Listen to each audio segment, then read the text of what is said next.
In this video, I am going to show you how to set up your daily recorded videos in Schoology. So bear with me because I am going to be floating between Google Meet and Loom to record this session.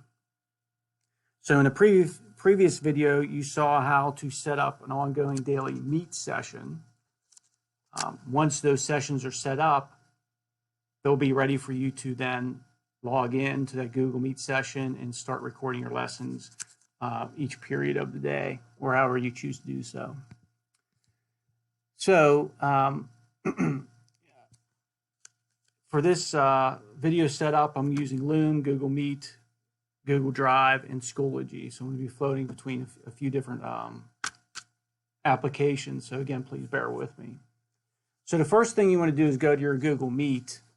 And again, you've already set up this meeting ahead of time. It's set in your calendar each and every day for those periods of the day which you plan to record.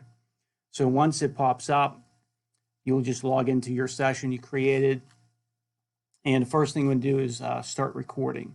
So you do that by selecting these three little dots, lower right-hand corner, and you'll see an option to record the meeting. So I'm going to hit record meeting. It has a disclaimer here. I'll accept it. Everyone knows they're being recorded. In the upper left-hand corner, it'll take a few seconds, and the record option shows up, and now you know you're being recorded. Now, if you need to pause the video at any time, we recommend you simply muting your mic and stopping your video. So now I've stopped the video. Let's say there's something in the classroom I have to attend to. I can hit just mute. So you could see you did not hear me there. So I muted the mic and I'm turning the camera back on. So let's say there's something you need to attend to. That's an easy way to do it. What you don't want to do is stop the recording, because then you're going to have two different recordings if you resume again for the same class period, and that could start getting confusing for you and the students. Once you have recorded your lesson, you're ready to stop it and have it archived, saved in your Google Drive, which I'll show you in a second. You'll go back to the lower right-hand corner and you will hit stop recording. Stop recording, yes.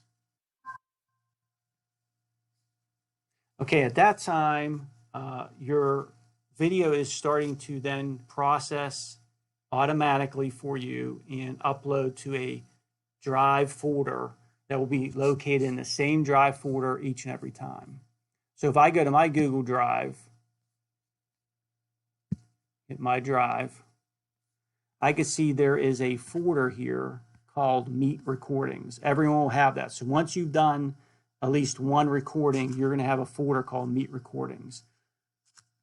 If you don't know this, you can double click or right click on a folder, and if you want to change the color of the folder, you may do so if you want it to stick out. So if you know where you could do it, you could do that.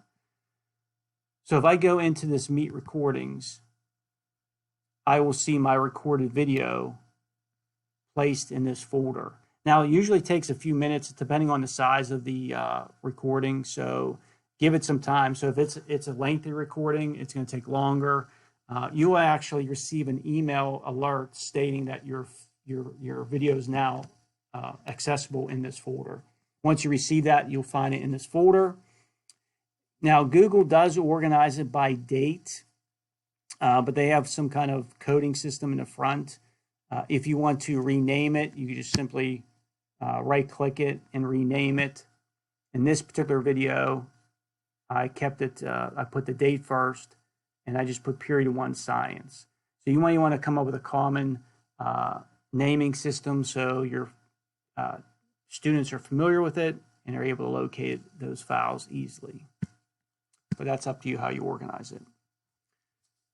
So once that has occurred, what you want to do is then go into, well, let's do this. I'm going to go up to Meet Recordings, and I'm going to go to Get a Shareable Link. got it. I'm going to copy this link. And you have some options here.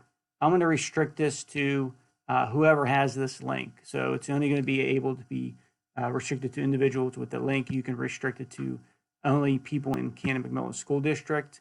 So any of those options are viable versus just making it a public link. So once you've copied the link, you hit done. Then I am going to go into my Schoology page or Google Classroom if you're using Google Classroom. And I've set up a folder ahead of time called Daily Video Lessons. And again, you want this to be easy for your students to find. It should be at the top of the page or somewhere. Set up a system which you're showing the students how to access these videos. So I go into the Daily Video Lessons folder I created, and everyone should know how to create a folder at this time. And you're simply going to add a file or link. This is going to be a link. Select link. I'm going to paste the URL that I copied from my Google Drive folder and create a link called Daily Video Lessons. I'm going to hit cancel since I already did that. What that will do is then direct your students, once they click on this, to that Meet Recordings folder. So now they have just access to those video lessons. And again, you're going to organize it, ideally date first. And then if you're going to record each and every lesson, you may want to say period 1 science, whatever you're teaching. Or if you're just doing 1 recording a day, then the date and the subject area. So that's a system you have to come up with that works for you.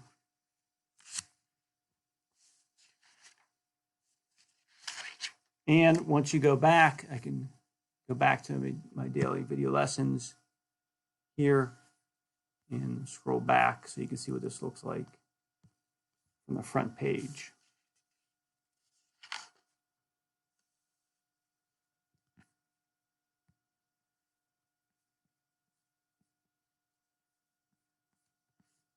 So that's how you set up a recorded video.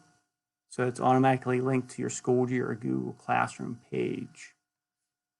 Hope this helps. If you have any questions, let me know.